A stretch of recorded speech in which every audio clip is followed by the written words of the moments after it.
Hello, welcome to Minmo Nerd Show with our special guest from Goofy Goblins, Jediah. We're going to call him Jed. Yep.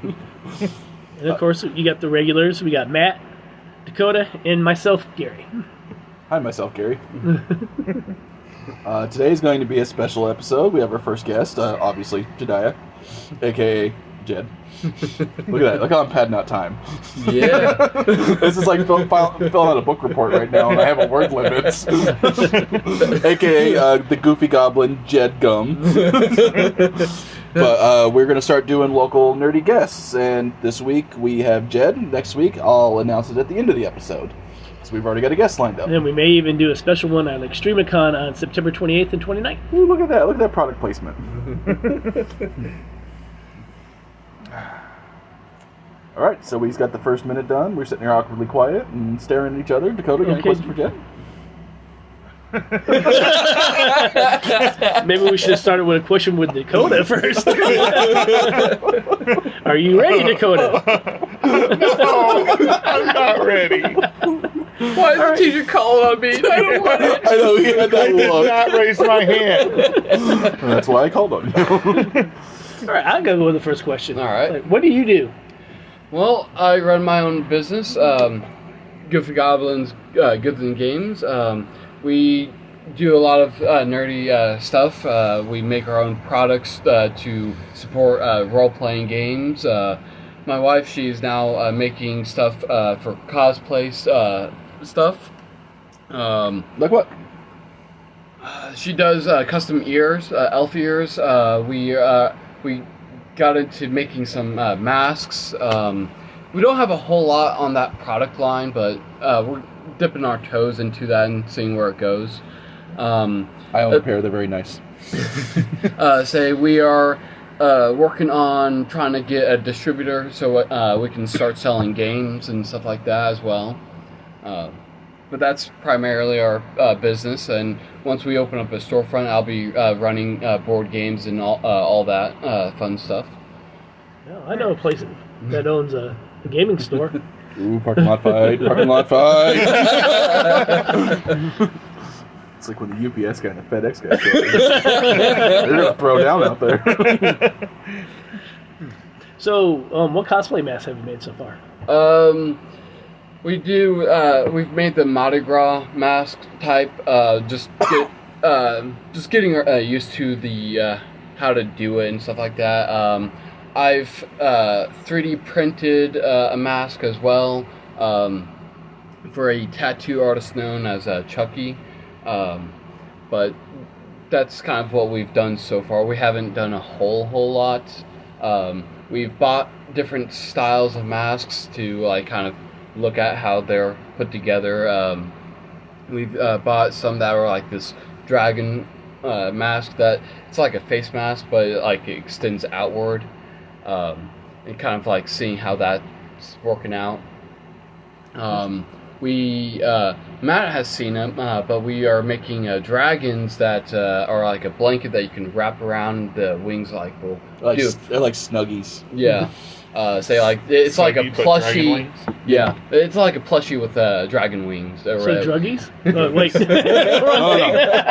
No. We'll go with that name. Yep. That one's taken, Gary. By a lot of Missouri, actually. Alright, so with that, let's see. You also do board game demos and stuff, don't you? Yeah. Have you found any cool new games lately?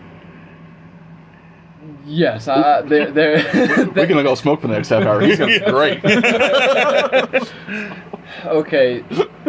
So, for me, I do a lot of online shopping in Kickstarters, GameFound. One that I'm really excited for that's coming in is the new expansion for, what is it called? It was Nemesis, Retaliation, by Awakened Realms. So that's one that I'm really excited for that's coming in. there is a card game called The First Wonders. It's not a it's not the traditional card game. So like basically, there are 7 turns that you have to basically try to win the game. You play out different creatures and have action pools, and there's a lot to it than I can really give it justice on explanation. He showed me it. It looks pretty fun. Mm-hmm. How long does it usually take for a game? Don't know yet. Yeah, I mean... It's not released yet. Yeah, I mean, there have been some play tests that's like a good, maybe a half an hour-ish time frame. So if it was a quick game you wanted to play, say you have like an hour, that'd be something to do. Yeah. Versus the long games of Magic that can last all night sometimes. Yeah. I mean, Which I'm not dissing Magic, love Magic, but... No, we're going to diss Yu-Gi-Oh! Give Yu-Gi-Oh! Players with the 10 minutes with the game, they'll make it not fun. I mean, another one that I'm excited for, it is, there's a board game called Core Space. It's a sci-fi role-play kind of game. Like it is very customizable in how you can play it, but they are releasing another one. I think it's called Maladin or something like that. I don't know how to actually pronounce it correctly, but it's our fantasy version of it. So what he's shown me about Core Space, it definitely is Warhammer at home. So the fantasy one is Age of Sigmar at home. Yeah. Yeah, it's a skirmish game. Yeah. I was like, I see instantly what they're doing with it. Yeah. Mm-hmm. Does it have all miniatures and stuff with it too? Mm-hmm. Yeah.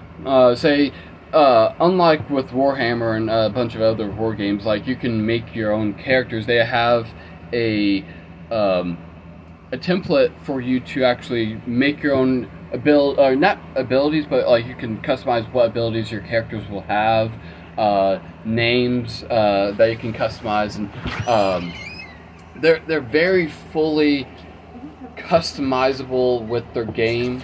They release images so that you can make your own tokens for equipment and other things like that. You can make your own enemies. Like the game is very customizable. Well, that's good.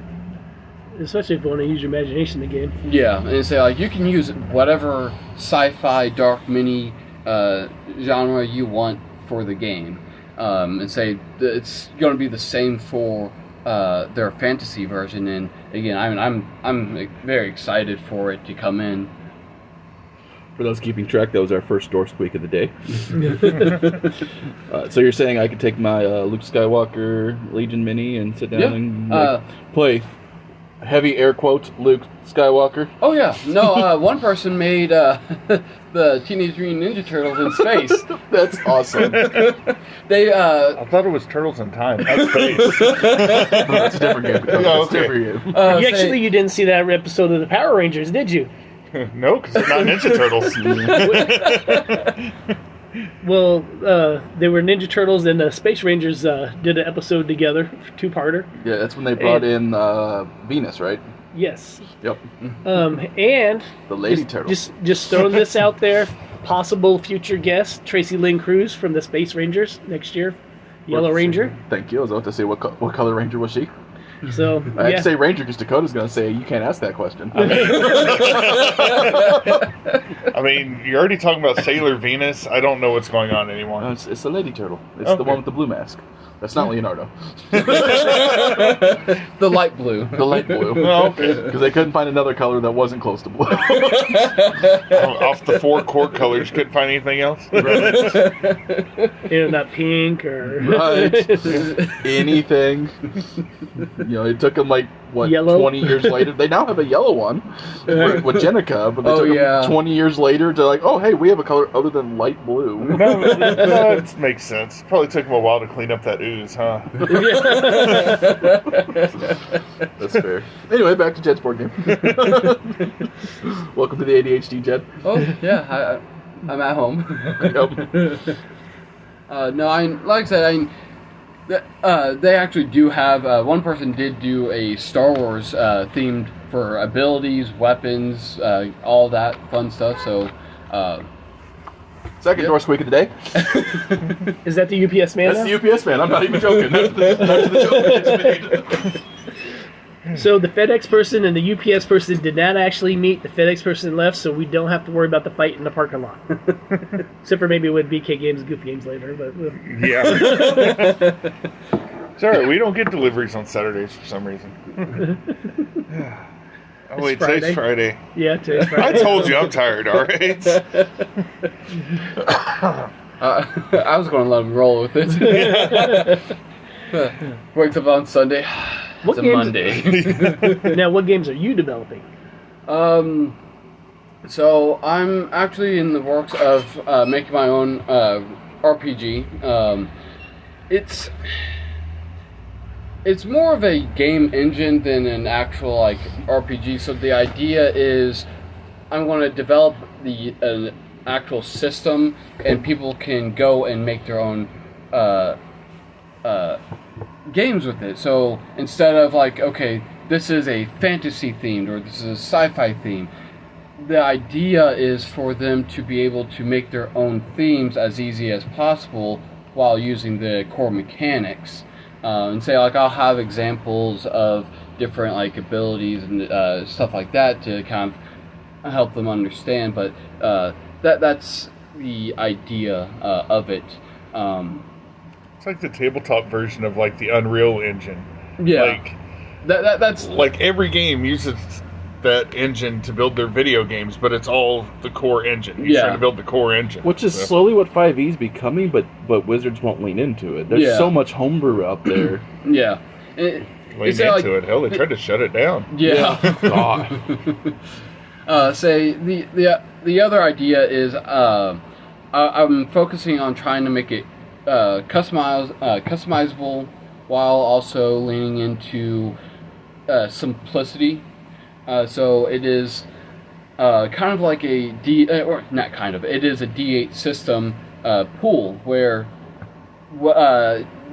you'll basically build up your dice pool of D8s, roll them, and then you'll have a success on, like you need these numbers to these numbers. Like right now it's you need 6, 7s, and 8s. 8s adding 2 successes to the overall thing.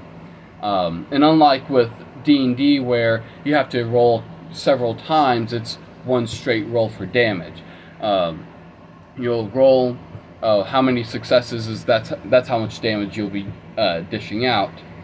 For the armor, like it's going to be, you'll have armor, and then the armor value is what takes away the damage. Whatever's left, you're dealt with. So Matt has playtested it once. It was fairly fun. I was a superhero. I took a superhero, put it in his medieval story. But it worked with the system, because I could be a spider person and just kind of like work it out with his... Because it's just like, hey, I want to be this power set. Like you pick... basically you pick a base... It's kind of like... It's a little bit like Mutants and Masterminds, where you pick a base power set, and then you kind of customize your powers after that. So I've actually changed that. I made it all just one thing, so you'll have, just one ability, and then instead of doing like the whole genre, because again that was getting very overcomplicated in certain aspects, so I just changed it to whatever powers you choose. So if you want to have web and the pheromones, those are just going to be my power is I have all the powers. But I win, Jed. So you're an isekai anime.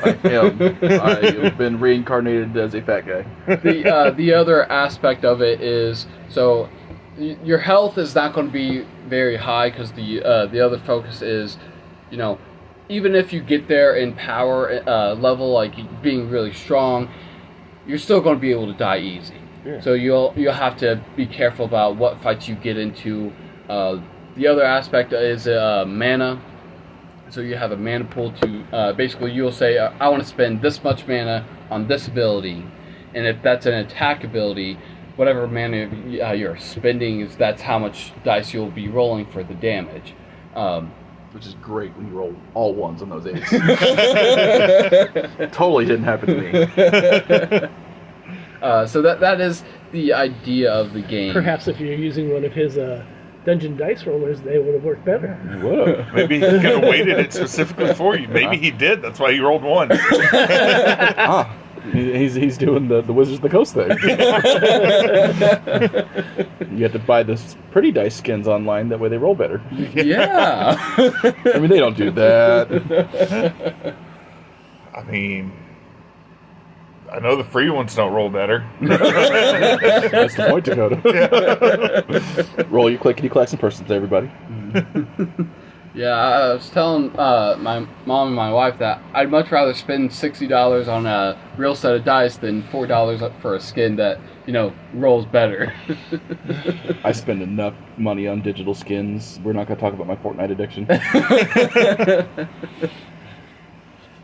I'm saying, thankfully, I don't have rent. But do you have a Peter Copter? No. Not yet. They did not put it into the game. Yes, he did. Did they? Yeah, you parachute in on the Peter Copter. They did put it as a glider. No, Yeah. I never got the Peter Copter. No. That's probably... Yeah, it was a Battle Pass thing. I didn't go that far on that Battle Pass. Like, that's what I'm trying to go... Because I think it was the same one with Optimus Prime, and I never finished that one because I was just starting a business at the time. Why would a business take up so much time? Right. And then, like, literally now, it's like they got me. Thankfully, like, the power armor from Fallout's not too far into the Battle Pass. Yeah. So there's none of the high tier ones. So I'm like, I can max out my power armor without, spending money. Anyway, back to your thing, Jen. Yeah. I mean, that's the basic premise. And again, like, the other idea is being able to make your own powers, like Matt was saying. And like, it's not going to... The checks and balances of that is, the mana pool, like... it's not going to regenerate. You can get it to regenerate through mana potions and other stuff like that. But it comes down to, when do I want to spend my mana? How much do I want to spend it on? And just because you have a big pool of dice does not mean that you're going to do high amounts of damage. But when you do, it feels great. It feels amazing that, I've done like this much damage on this person. So that's the idea of my game so far. Like I said, it needs more work and playtest, but I think it's getting there pretty good. Yeah, when I was up at the Tremendicon, they actually had a thing on how game building, basically. And the guy who did a lot of work with building Vision Con and some of the other cons that they had there, actually, he's a big nerd, his name was Joe. He actually made his own game, and it was an RPG. But unlike other RPGs, it was actually one that you don't take seriously.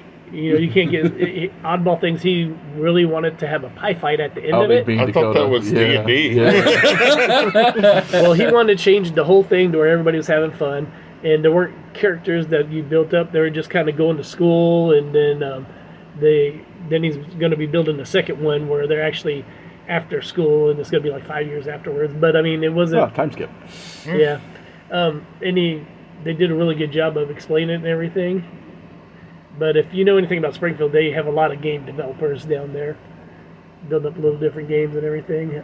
417 Gamers is one of the people that they actually do stuff, and it helps out people like Joe that can't really afford things because they're handicapped. Yeah. And they give a portion of their proceeds to help them out with different things, like being able to go to cons and stuff like that. Nice. That's just a great segue into my question. We've all played D&D, starting with Jed. Yeah. Your favorite D&D character you ever played? Ooh. Okay. So my favorite character that I played is a goblin named Smeagol Beans. Smeagol Beans. Smeagol from Lord of the Rings and Mr. Bean. I knew the answer to this question as soon as I asked it. Like, Dakota knows my answer. I assume he looks just as I imagine. Oh, yeah. Smeagol and Mr. But Bean worse, like combined. ugly, like just Because those two are handsome. just pure ugly. And like, when rolling up the thing, I'm like, okay, I didn't have any very low stats, so He's a -5 to Riz. yeah, so I asked my wife, I was like, look, I didn't get a good enough low number. So can I just like fudge it and say, hey, my guy has like minus like I don't remember what the charisma was. I think it was like minus like 2 or 3 or something like that. And the thing of it is, he went around trying to. I'm trying to think of the better word, but basically talk to women, and he thought that he could get with them. Oh, but he was the typical Yu-Gi-Oh player. Hey, you doing, sweetheart? Well, that was his I'm voice. sorry, they don't say sweetheart. My lady. I tipped my fake fedora for everybody there. That was his voice. It was just smeagol bean, the name. And like the thing He's of it, Mineta from My Hero Academia. yeah. But the thing of it is, the dice decided that this is going to happen. All of my charisma rolls were like really high, so like I got like the first time I went to do that, like I got a nat 20, and my wife just looked at me like, "Are you serious?" I'm like, "Yep, Schmeagling the name, poop smearing the game." God, he is a Yu-Gi-Oh player.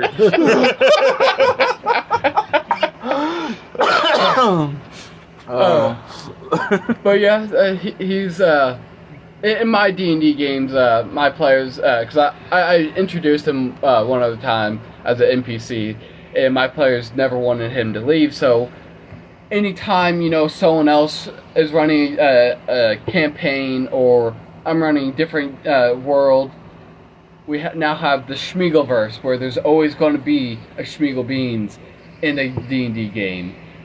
Sounds like that character you gave Kaz's sister. Oh God, we'll talk about Bleep Blorp in a little bit. I mean, existing in a multiverse kind of segues into what I assume is also Matt's favorite D&D character. Cyrodiil. Yep. So this is a long story, because this started out with I was running my first serious character. It was a cleric named Anne. She was a half-elf. I don't think she was in part Goliath yet. That wasn't even part of the story. Yet. Yeah. But I missed one session, and my DM and a couple of my co-players decided to addict her to methamphetamines. Oh yeah, that was me. Yeah. And like, I guess they expect me to try to fight it. No, I rolled with it every second after that. And like, it was so funny, because like, she died in a blaze of glory, because Danny was the DM at the time. And every time she would do a spell or anything, he had me roll a d6. Never told me what the d6 was for. So I was like, hey, we were going into almost the final battle, and this city was like taken over by zombies. She had this epic moment where I was like, hey, can I dump all of my... This takes several hours to think, but if I dump all of my spell slots and be useless for the rest of the encounter, can I do it? Yes. So... I did thaumaturgy to play blinding lights. I did just a bunch of obnoxious stuff walking my way into the city. And then I can't remember the spell, but it's the 2 big domes that pushes all the undead out of the city. Oh, I know what you're talking about. I don't remember the name either. Yeah, you know what I'm talking about. But then I did I'm rolling the d6 every time, and I did my final spell slot to step into stone and be safe for the entire time. And literally, that's when I rolled the 6. Danny's like, no. She had a heart attack. It was how much power. If I rolled a 6 ever, it would be a heart attack. Which is normal and funny, because you'd get the death saves. I am in stone at least several turns away from my party, and they cannot get me out of the stone. So there is a statue in Icewind Dale of my character that we'll just say is a fountain that spurts methamphetamine. I played her daughter like the next campaign, where I was like, okay, so we're going to keep the being addicted thing a joke. So Derek is taking over as DM at the time, and he's like, well, can we make it fun? I'm like, okay. She had an awakened peyote cactus that all Cyrodiil ever heard was this, because she was a druid paladin, and all she ever heard was this cactus screaming at all times, because she would take the bite out of it. But whenever she took the bite, she could just use the needle, like just poke herself and get the same effect. But every time, she would go into basically a blind rage as a paladin, and like she would do double damage and everything, but you never knew who she was going to hit. throughout that campaign, Dakota was there, a few other people were there. Like, that became such a beloved character. We even had a sad death for her, and then somehow they messed up the timeline. I'm like, guess who's back, boys? Then she party wiped because they hid her husband's death from her. Yeah. Yeah, don't make the DM's favorite character sad. Yep. Because she had all the cool weapons. Yep, and then somehow she's now ascended and just occasionally pops up in whatever universe is out there. So per his lore from his universe, Derek told me she was actually Gaia who trapped herself into human form. Alright, so she was a god the whole time. Yeah. So yeah, now she just pops up in every universe I run D&D. Like, she'll just show up somewhere. She was on the desert planet Gary. They were running the farm. Whenever you guys got the cactuses? Yeah. That was her. Whenever you guys got real high off the cactuses. In the game, not in real life. We do not condone drug use. It's just a funny thing. Ha ha ha ha ha. But yeah, that was that. And like, I'm actually playing her right now in Jordan's campaign. It's funny the way we did it, because I did a one-shot for Emily's birthday. You were there. Mm-hmm. Where we sent... so we have Emily, who ran a cat character, who spent that same campaign... Emily has a cat character? Yeah, no right. way. But she took a dump in hell at the beginning of the campaign and was so confused, but she wanted to get back there and rule hell. So we did a one-shot for her birthday where Opal finally got to run hell. And then, so Cyrodiil and my wife's character were playing together as a married couple, and now they've decided to depower themselves to level 5 and join a campaign in a different universe. So we're playing them just to be goofy. And Jordan's loving the whole thing with it, because session 1, he had a character that was just picking on poor people, that was also picking on the weed dealer in town. I mean... Alright. Yeah. I'm like, I felt a little targeted, but okay. So I chased her down. And then I broke her spellcasting focus in front of her. And then that was the end of the session. Gary, do you have a favorite character you ever played? Can we say his name on here if we're trying to keep it PG-13?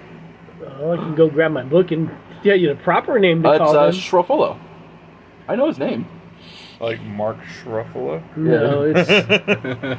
Yeah. It's, slut at the end of it. Yeah, Schruffalo Zlut. We call him the end of it, as a joke. Yeah, he's a Bosk. Yeah, he's a Trandoshan. Yeah. Do you do like faceplant a keyboard and choose that as a name? No, I went on the Star Wars site and actually looked it up. Random Trandoshan name generator. Yeah. Yep. And I looked at that, I'm like, I like that. I'm going to put that down there because nobody can pronounce it right. What is Schruffalo do here? Good catch there, man. I know, it was good, wasn't it? Also, I'm going to take this moment of time and be... Thane, thank you for listening. Him and Jed send me feedback on every single episode. So I appreciate everybody who at least gets this far, if not finishes it. Well, he's an aggressive person. He loves to fight, even an overly aggressive fighter. He may have threw a grenade at Darth Vader last session. Yeah. Darth Vader just laughed at him and walked away. Then he's also got like 200 kids. So he's aggressive in everything he does. Yes. It's in the name. He is Smeagol Beans with the Riz. And ironically, there for a while, he had a Ewok friend. And a bunch of Wookiee friends, which for the Trekkie here, the lizards don't get along with the bears. Yes. The Scalies and the furries don't get along? No. No. Yeah. No. They hunt each other. And not in the fun way. Just like real life. Well, in the first campaign, he was actually killing all the Wookiees, and then the little Ewok talked him out of it. So. Yeah. That's called character development. A lot of people don't do in D&D. What? Right? It's like, no, this is what my character does. Cool. We played 90 sessions. He's made friends. Why can't he have character development? Nope, this is how I designed him. But my character is developing. I need to get rid of him and make a new one. No! And then now he's got like a crush on a half Wookiee. A half Wookiee. Which is ironically your wife's character. My wife's character. Yeah. But who doesn't he have a crush on? That is true. Yeah. I think he's got a crush on the droid that he played last week, too. Yeah. Also, as a DM, and Jed can attest to this, if you ever tell your DM that's just what my character would do, it is now in our power. In the next 2 sessions, your character is going to die. Oh, yeah. Like, yeah, if you were derailing the entire campaign because that's what your character would do, yeah. The DM's job is to make you regret those words. Yep. Also, another fun fact, never tell your DM the combat's too easy. Unless you're ready to introduce your new character. Yeah. That's why I had the backup character. Yeah. It was completely ironically different from him. So when I was running the game at Dakota's shop, we were running a Star Wars game, and it was Trey, Ed, Andrew, Dylan, and I think Jordan for a little bit. And like Dylan and Andrew were playing very good, just very like straight characters away from like doing what they need to do, hide from everything. They were all Force users in the time of the Inquisitors, and I explained in the beginning, guys, there are consequences for your actions. So everybody kept like the other ones kept wantonly using the Force, and then like the last session they met Emperor Palpatine. So how did that go? Andrew's character became a rug. The other 3 ran into the desert. And their characters were perma-lost in the desert. So for Palpatine, it went really well. Yeah, he had a rug. He had a nice Wookiee skin rug. Yeah. It was beautiful. I have a picture of that from the guy who did the Rick and Morty art. That's funny. You got anything else to say about your character, Gary? No, he's fun because he's aggressive. Yeah. He gets into fights all the time. And he has a best friend that's a multi-dimensional axolotl that my sister-in-law plays. So my sister-in-law is like the newbie player in everything that doesn't like grasp the concepts a whole lot. So every time I have one of those at my table, they become God. So like she has such high stats and everything, but she'll never use them. So it's just like, because we were sitting there with D&D last week or a couple weeks ago with Thane, and he's like, "I'm the strongest character at the table," and she looked down at her paper, she's like, "No, you're not." And she's playing a little pixie with like 25 in strength. Like I gave her so many bonuses and just... Dakota, who's your favorite D&D character you played?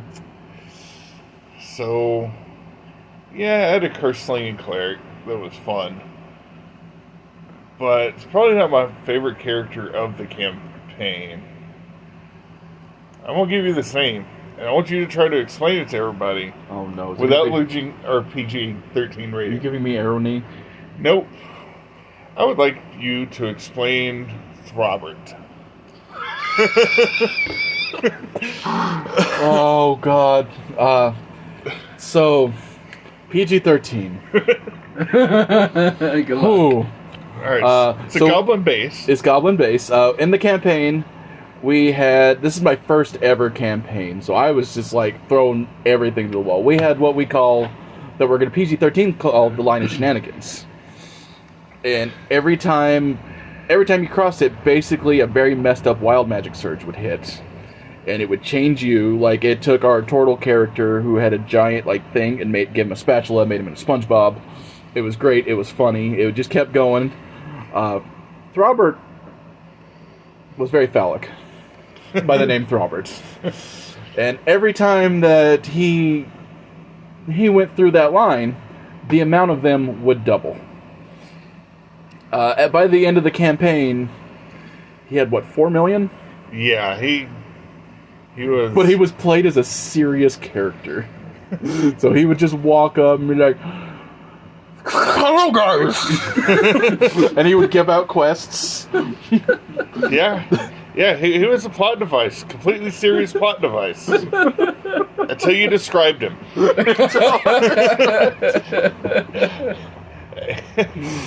And they would make me count them every time. Inquiring minds wanted to know. Anyway, tell us about Percy. So, started out trying to build a cleric tank. And Derek, as a DM, usually lets you do dumb stuff. He told me about your new character. Oh, yeah. Your slot machine. Yep. Yeah, I can get into that in a little bit. Yeah. Is that like that anime I've only watched a couple episodes. They have basically he gets reincarnated as a slot machine in a place that doesn't have any electrical or anything, kind of like a. He's basically D&D becoming world. a patron of the god of gambling in his universe. And Yeah. it's a Hunter x Hunter character that I don't know anything about.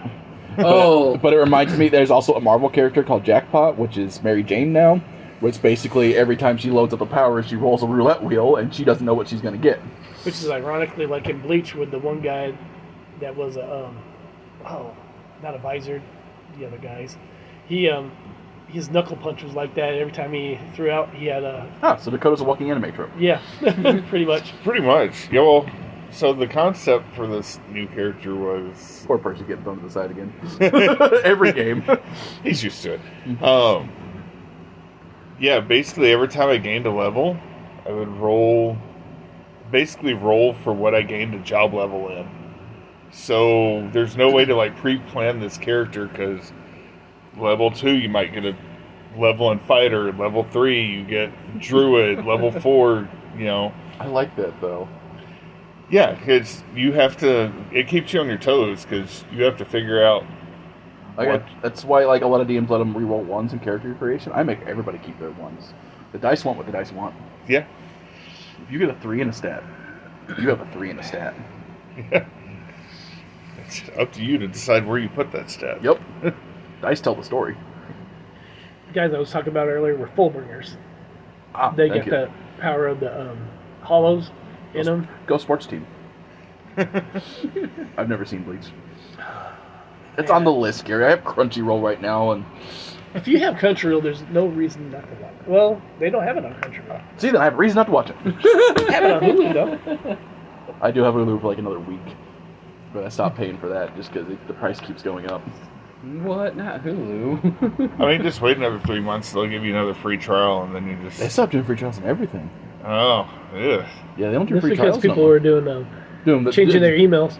Yeah, well, they didn't charge so much for Yeah, they do get ridiculous, and there's no reason for them. I Netflix know being that $15 a month right now is awful. what's funny is two of the people that had come to my show, one of them said, well, they're making a ton of money, and the other one said they're not really making as much money in streaming as you think they are, which I think is the truth. Not anymore, because there's so many, like Netflix has made enough money for everybody at that company to retire.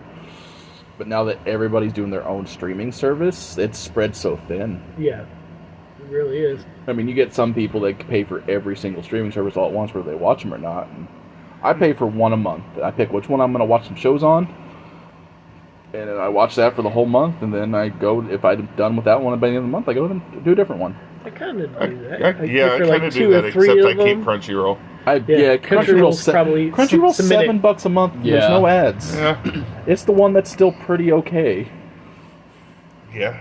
Disney Plus is $8 a month and has ads. Yeah, that.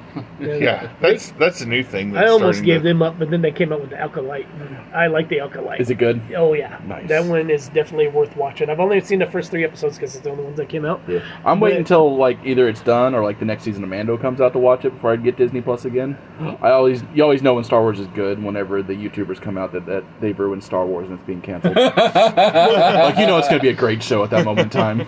Well, I think the biggest thing is they got rid of the whole Skywalker. Yeah, which is what they need to do. That's what literally the same YouTubers have been complaining about for the past 10 years. And I mean, let's get away from the Skywalker saga. Yeah, and I mean, I'm completely okay with that because I don't like the direction they took it. Not that I'm saying that the whole storyline was completely bad, but I just think they didn't respect the older characters like they needed to. Yeah, I understand that. I'm one of the weird few that really liked Rey as a character. I didn't have a problem giggled with Rey. the entire movie when she became a Palpatine because I laughed so hard because I send Palpatine memes every single day, and they brought that idiot back and made her a Palpatine, and I'm just like, oh, I have memes, I have gifs. See, what was telling is Mark Hamill, I think is his name. When he didn't go to the actual release of one of the Star Wars movies, I was like, oh, that's bad. Yeah, all that was out of context. Mark Hamill's a busy man. He's loved all 3 that he's been in. Yeah, I just wish they would have handled him a little bit better. I think if they go back and just do literally like they did in Legends and tell some good Luke stories in between, Oh yeah, I think that'd The be ending great. of Last Jedi will be fine. Because I mean, when they did it in The Mandalorian, I know there was complaints about the way he looked, but I mean, as far as the I storyline think it went, looked I great. thought it was great. I mean, they actually made him look like everybody was waiting to see. Yeah, like he showed up. It was cool. He had his Vader hallway scene. Yeah, I mean, he. But if they did just a good book or a good comic series or even just a nice yeah. little animated movie with like you have Mark Hamill's a literal voice actor. Yeah. Just bring me like a Legends of Luke stories and just like you don't have to be like canon to the universe. You can just tell legend stories. Right, and that's what I think what people were most disappointed at because at the end of our original the end three of the- trilogy, the first three trilogies, they made him out to be this. He's getting ready to be an incredible master of the Force. And like the end of like when Legends was going on, like Luke was literally fighting. It was literally Gurren Lagann. Luke was throwing galaxies and fighting gods, and like they power scaled it so high up. He was Goku. Yeah, So, and I think Disney didn't want to make him into Goku again. Hey, this is Right. my version of gay sports. He became the Borg, but all of the Borg. That doesn't make sense. The Borg are one. Are you a Trekkie? I've said it like 6 times. Yeah. I keep making Trekkie jokes today. I know. I'm just trying to get him to admit it. Which, I got no problem with Star Trek. I had Noelle Hannibal one year as one guest. And if people don't know who she was actually on First Contact, she was the first Belkin female on planet Earth. Nice. Also, fun fact, Lucille Ball was the reason Star Trek was created. I heard that. Yep. I believe Dakota had a fun fact for this session that we were going to start out with, but he never said it. Oh, yeah. We'll end the Dakota's session with it. Yeah. Okay, we'll do it at the end. We got 20 more minutes to figure out what the ADHD about. Anyway, your slot machine character.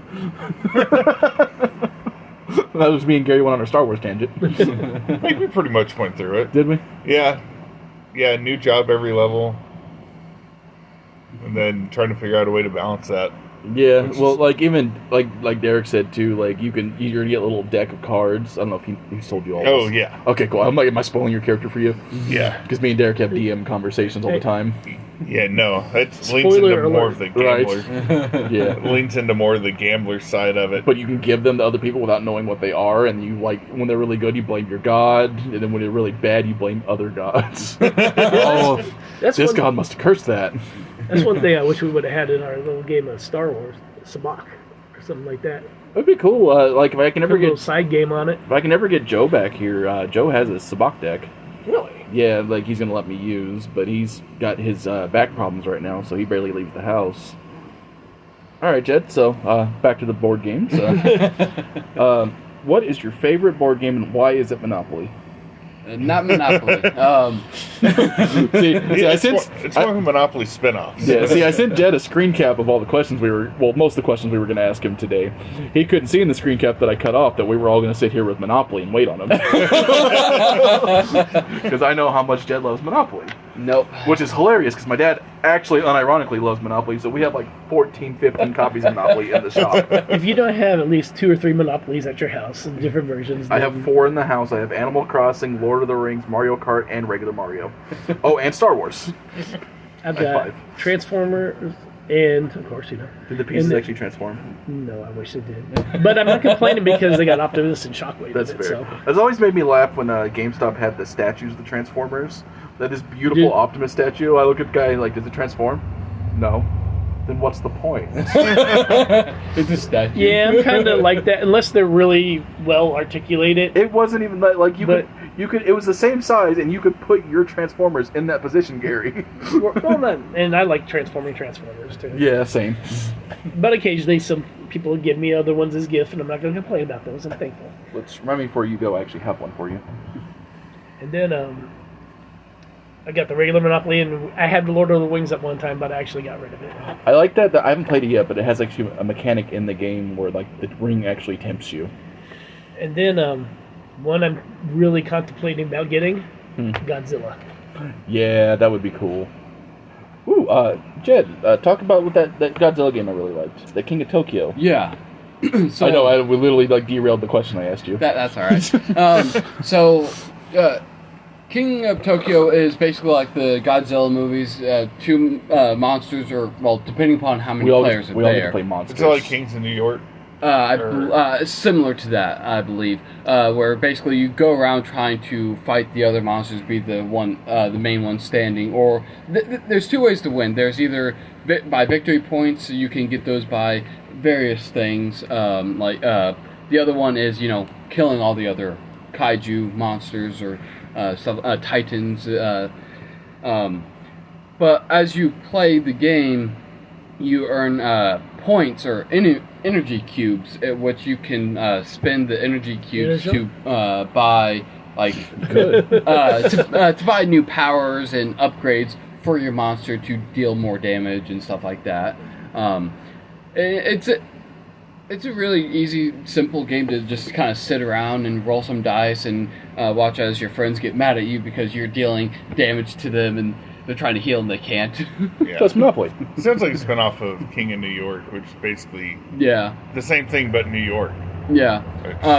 This one is very simple. You don't have to move around like in that one. Pretty much each turn a different monster's in the city. Yeah. And the longer you can stay there, the better. So it's a watered down version of that, but it's still really fun. There's still strategies to it. King of Tokyo? Yeah. King of Tokyo. Gary's like, I'm going to buy it. Just talk to your board game shop guy. See if he can get one. Actually, there's another game I really want to get, too. It's a marble game. Marble or Marvel? Marble. Ah. It's pretty quick. You can play it in half an hour. Kind of reminds you of a cross between Uno and... What is it? Marvel Uno? Well, I have Marvel Flux down there. But That's... may not be it. Or Marvel Munchkin. I have one of the two. It's one Jed brought in. Okay. Or Jed's aunt brought in. Yeah, Munchkin. But to answer your question, Matt... Sorry, Jed. No, you're good. You've listened to all 3 episodes. You know how we do. Yeah. So, honestly, it's a tough tie between a lot of games. But going with one is Core Space. Again, I've talked about all of that and why that would be my favorite with the customization. With not even just the cards, but the missions and how you play it. Another one is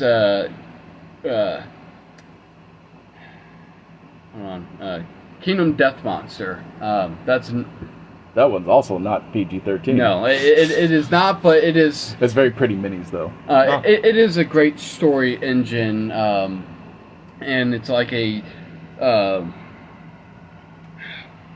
colony simulator, but as a board game.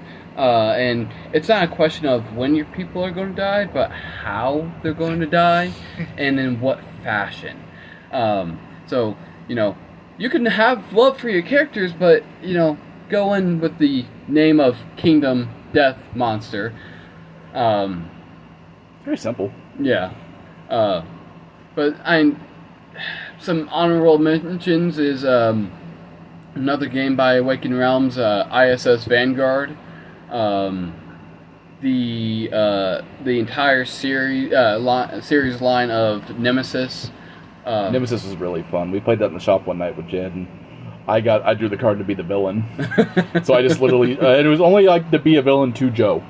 So I followed him around, just trying to sabotage everything he does and trying to convince the whole party that he was the traitor. He was the one doing all of this. And then finally they figured it out, and I flipped my card over, and it's just no, as long as Joe doesn't live, the rest of you can live. Oh, okay. So I literally got Joe to the point where I think I killed Joe. Or he escaped, one of the two. Yeah, he escaped. And then I went and turned back the power in the airlocks, and I'm I lose regardless. The rest of you might as well live. I'm not gonna if I lose, I'm not gonna make sure everybody else loses. I'm gonna have fun at that point. Yeah. So I made sure Emily got out, and Jordan had already got out. Jordan was the first one out the door. He's like, one that I enjoyed that was kind of like that is Betrayal at House on the Hill. Yeah. It's great because you don't know until midway into the game who's going to be the bad guy.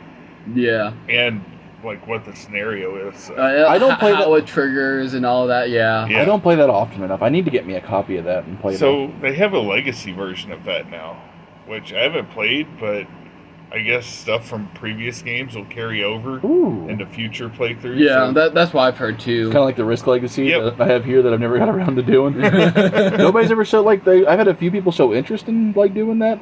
I might see if Jed will run it and we get enough people. And you gotta find old people to play Risk. yeah, Because- and people that'll come every single week to see how it goes through. Yeah. Yeah.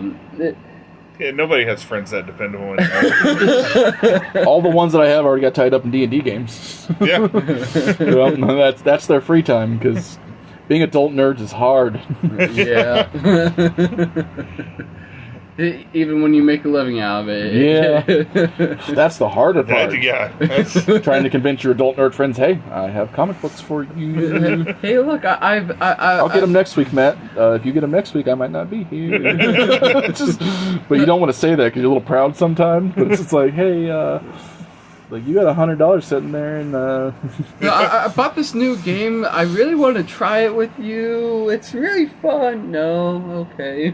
I'll play games, especially right now. I did all my monthly eBay listings the first 2 weeks of the month, and now it's just kind of organizing the shop and just Yeah. messing around and shipping out all those.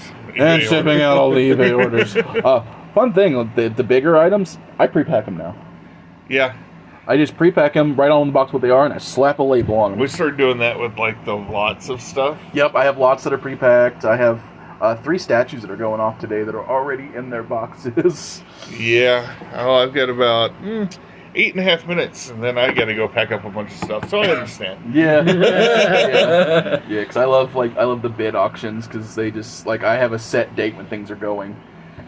Yeah, but at the same time, you get 300,000 notifications per day. Yep, all day.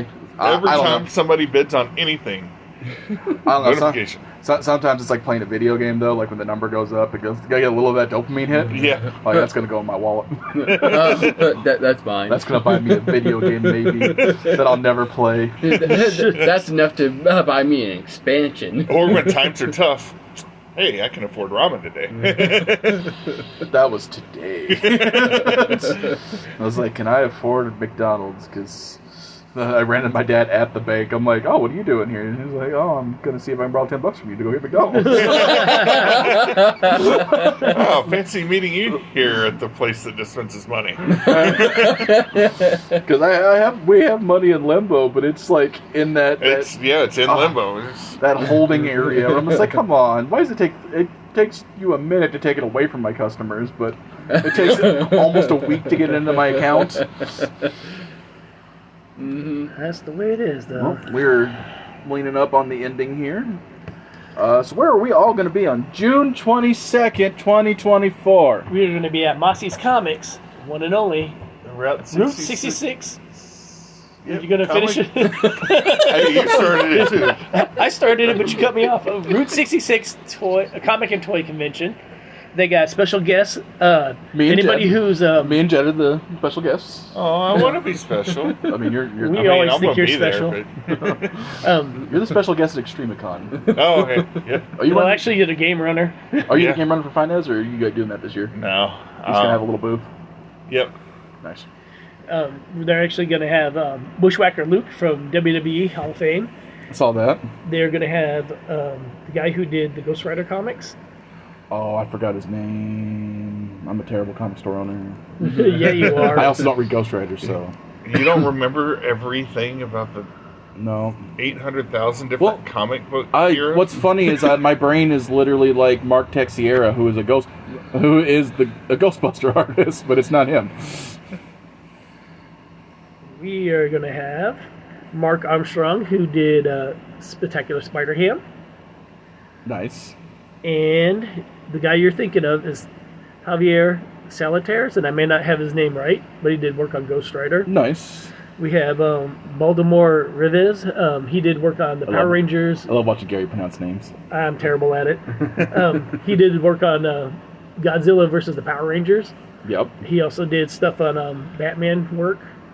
Kyle Strum, he's worked in Image. Ryan Kincaid, Phil Hester, he did work on DC. What Ryan Kincaid do?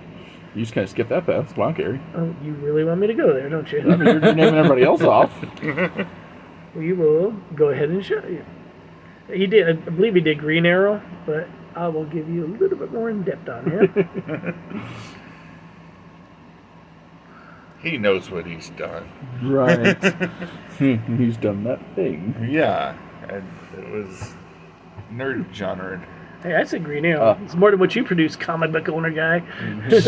Con runner guy. Hey, the convention's a lot of many things. I could tell you a lot of things about a lot of different things. Hey, if I had some of his books here, I would know exactly what he did. I mean, there might be some in the new boxes that UPS and FedEx fought over in the parking lot.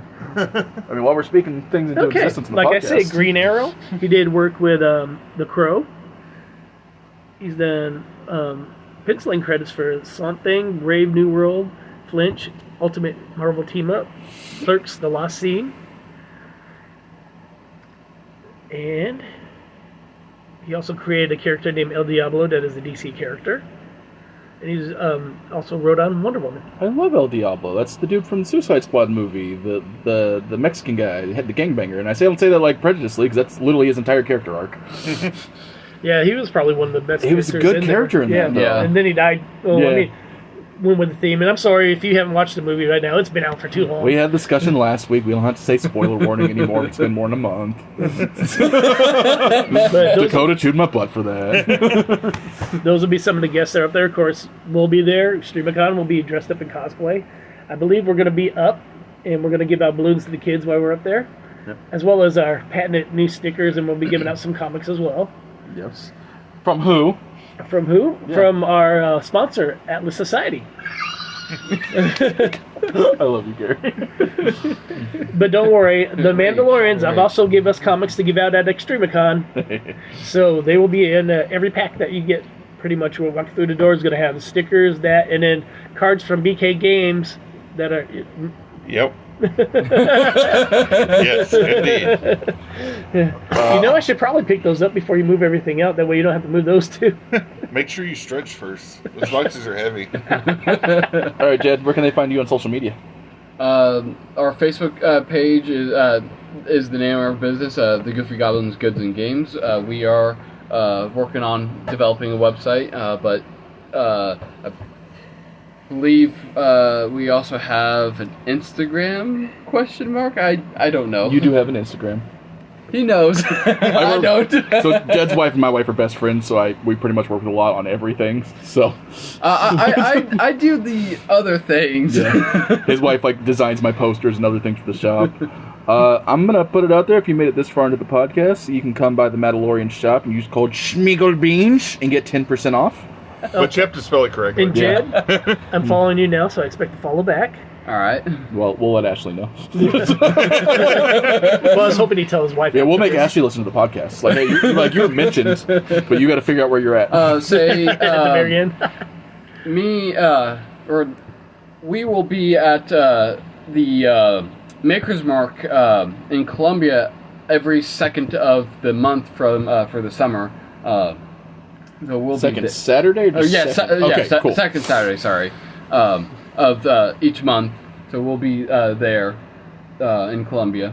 All right, Dakota, any news from you? Any card releases the next minute and 55 seconds? Modern Horizons 3 came out. Let's see, the Assassin's Creed Magic release is coming up, and honestly, summers are kind of slow for card releases for the most part. Yeah, it's slow for comics and everything. Everybody wants to be out doing stuff. God forbid they want to get out of the house after being trapped in there a few years ago. Me and Jed show up sporadically at the Waynesville Farmers Market whenever the weather permits, or we feel like getting up that early, which I will be there tomorrow. We will actually be there tomorrow, too. Well, the first time, it's like the first Saturday that we both been at the same time. But yeah, no, come by the shop, or come by Route 66 Con if you have made this far in the podcast. Again, you just walk up to me and make Schmeagol Bean shint me. You gotta do the voice, and I'll give you 10% off whatever you purchase, the entire purchase. I'm going to give a super spoiler out. We got like I told you, I was at the game creators thing up at Tremendicon, and I've been secretly developing. Nobody knows that I've been secretly developing. An exclusive announcement at the last minute. There was then it cuts off. Festival I did not too long ago. Well, actually, it was a little bit before COVID, called Midnight Holofest, and I'm developing a game off of that event. Ooh. there was a partner that was formerly with me that he kind of didn't do anything, so I kind of had to drop him because it's tough doing the whole thing yourself. You got a partner. Yep. And so I took some of the elements he put in there, and I'm gonna actually start developing a game. Nice. And one final time, Gary, when's Extremicon? It is September 20th and 29th with special guests Melanie Kahn, Greg Peters, and Rick Stasi. Say something. Smeagol Bean sends his regards. All right, guys. Have a good one.